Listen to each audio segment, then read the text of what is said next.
How's it going, everyone? And as always, welcome back to Continues to Tick.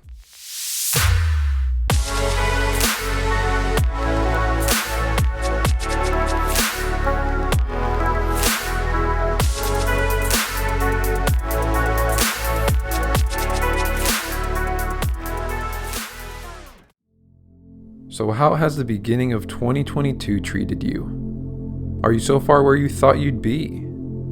Are your investments where you thought they'd be? How about your vision and then follow through of this plan? Is it where you thought it'd be? If not, it's no biggie, really. It seems time passes regardless of our goals and ambitions, sometimes seeming disconnected, which I'm sure we can see. It seems as though time could not care how we do or are doing. But in opposition to how time may view us, we should always try our best to care what we do with our time. We actually do need to be mindful, as we can't compare ourselves to time in that sense. Anyhow, the way I see it, the main thing is to just always keep doing, trying, attempting, planning mindfully, in hopes that the progress eventually leads to the results you're aiming for. And as long as you remain consistent, I don't see how you wouldn't have a chance in the end of reaching your goals, regardless of what they may be, or change to.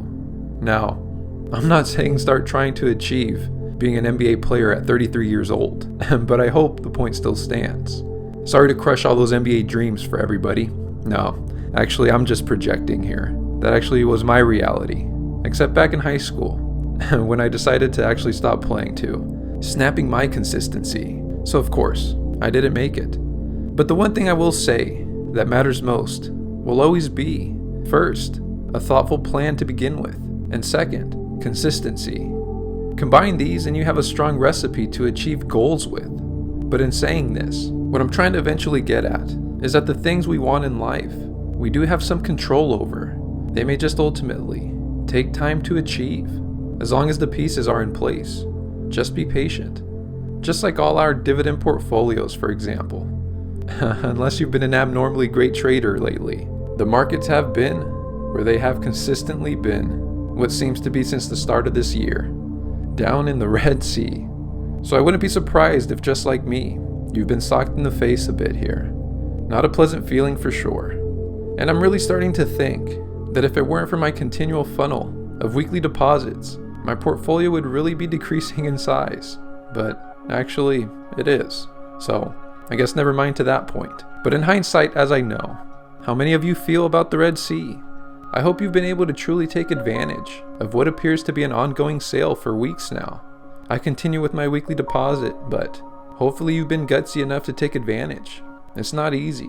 I don't like saying it much, but I guess putting your money where your mouth is a saying started for a reason, and it appears that now is one of those reasons. I mean, let's all just take a moment to look at the Dow Jones chart here for just a moment, which is the chart I like to use as the overall reflection for how the markets are doing. I mean, we can all say and agree, a sale is a sale, all we want, but man, this is really beginning to be a bit painful, is it not? I mean, look at it. This was just on Friday, down $232, and it's not a straight down shot. You know, there's some hope here and then there's a decline. There's another hope here, and then we end Friday on a bad note. But I was looking at this the other day, and I decided to just look at the last 6-month view, and look at this. It has not been pretty, to say the least. And if this was my mood, I don't think people would want to hang out with me very much. Look at this.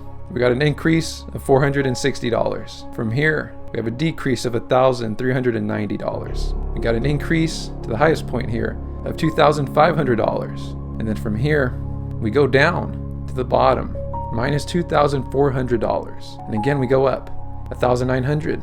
Then again, we go down $1,000. And if I haven't proven my point, man, this is where we are. And I think the chart at this point speaks for itself. So if your mood is attached to the charts lately, I guess I'm trying to say is maybe you're not a fun person to hang out with. No, I'm just kidding. Am I? No, I am. I'm just kidding. But now, I know the Dow Jones isn't an exact representation of our personal dividend portfolios. You may be doing better, maybe actually worse even, but I got to thinking lately, as I do from time to time, or like literally all the time. Fun fact, I'm a thinker, not a speaker, if you haven't noticed. But I've been asking myself, is dividend investing still worth it anymore? Seeing my portfolio struggle brings in this emotion from time to time, like a cargo ship passing through on my horizon, especially looking at everything that's going on. I mean, does my future even matter right now? In my day-to-day, I am the only person I know who invests in this fashion. So if I really just stop, no one would really notice, right? Or really care too much. Maybe you will, but give me a second, I'm getting there. This is all my personal choice though. So oftentimes the motivation to continue has to come from within, from myself. And I'm sure you may find yourself in that position also. And indeed, it's a challenge, even more in moments like these. And I imagine I'm not alone on this, but it's really important to remind ourselves, at least in my case, it's actually the moments like these as to why I started investing in this fashion. I have to continually remind myself of this, and that's okay. And I know there's others out there that care if I were to stop. I have put it out there on the record of my journey, but on behalf of myself first, and you amazing other dividend investors out there, I won't be stopping. I won't get discouraged. We can do this. I'm really thankful to have this platform, as I can see a lot of others here also see it likewise to myself and invest in the same way. But dividend investing is such a long game. It can appear to never have an ending if you focus too much on what you believe to be the ending at least. But I will say, despite the length of time, I of course do believe it's worth it, just like the majority of you, without a doubt in my mind. Not because I already invest in this way, but because looking at the markets today, no matter how depressing they appear, which is actually quite depressing, frustrating and unpredictable, nothing has actually changed for me in terms of my investing strategy, and likely for many of you as well, as fellow dividend investors. I see we invest for dividends after all, passive income, and as far as I see, I've had no dividend cuts. So far my passive income remains in line, and because of that my strategy actually remains intact. I always expected moments like these, thus to one of the reasons I picked this strategy.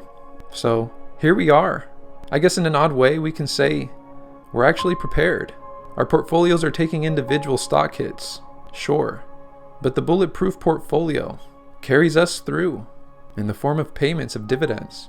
And to be honest, in a rather dark way, I see it like this. If my strategy survived the crazy waves of the COVID-19, quote-unquote market crashes, quote-unquote so far, or what appears to be ongoing, at least according to the media, then it looks like we should be okay. But although I remain excited and optimistic to see how my portfolio does over time, part of me still remains eerie, but I think that's a healthy emotion. And at least unlike growth investing, no shots fired please, even if I don't sell or liquidate my positions, I still get a financial return. So maybe that was a lot there, but I did have my first paper this weekend to do for my graduate program. So I guess you could just say I was in the zone. But let's all take this mind cleanser together here. How about a picture of a skunk? Yes, a skunk. Only because to have this moment together to honor my dog getting sprayed recently by a skunk for the first time. Another proud dog owner milestone has been achieved. And in speaking of dividend portfolios, just as we do on every single week's video, we recap mine. And here we are, currently in the Jesse's cash flow portfolio. Still not hitting the 50K mark, but that's okay, we carry on. Currently sitting at $47,985.90. And as always, this is on the all-time charts.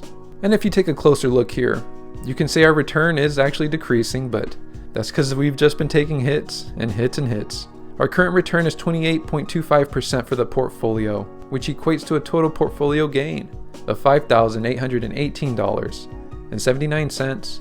And as our market gain continues to go down, currently at $4,728, our earned dividends actually continue to go up. So we're nearly at $1,100 all-time earned dividends.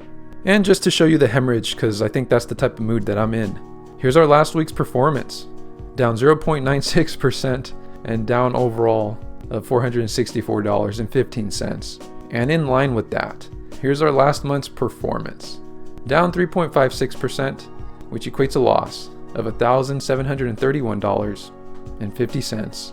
And just to show you the dividend activity for this last week, here we are starting on February 15th, getting paid by O $5.43, and also Alliant Energy Core, $4.12. Also on the 15th, we got paid by Procter & Gamble, $5.42.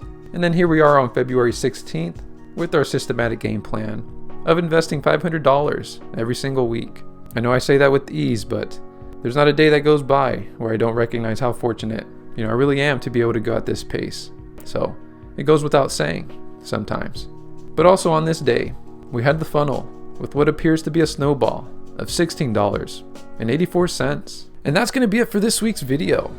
I'm continuing to try to remain consistent. We have a little bit of chaos in the Jesse's personal life in terms of trying to balance this all together with the graduate program, but I think so far, so good. I've been a little neglectful of my social medias, the Twitter and the Instagram, but hopefully with time I'll continue to get better with those. I am taking a trip in about 2 weeks to Joshua Tree, so I do expect to post a little bit more into those at that time, but it'll come. Our new normal just becomes that, a new normal, and then we add to it. Or exchange, that's another thing we could do. I don't like taking things away. I guess it's just my personality. So this journey continues. The documentation of this story continues. And just know, we're actually pretty close to March, about 2 weeks away now, which is crazy to think that we'll soon be in the 3rd month of 2022. But it goes without saying that is time. But in speaking of time, we made it through 7 days. And because of that, we have a high chance of making it through another 7. And as always, I will definitely see you then. And as always, take care.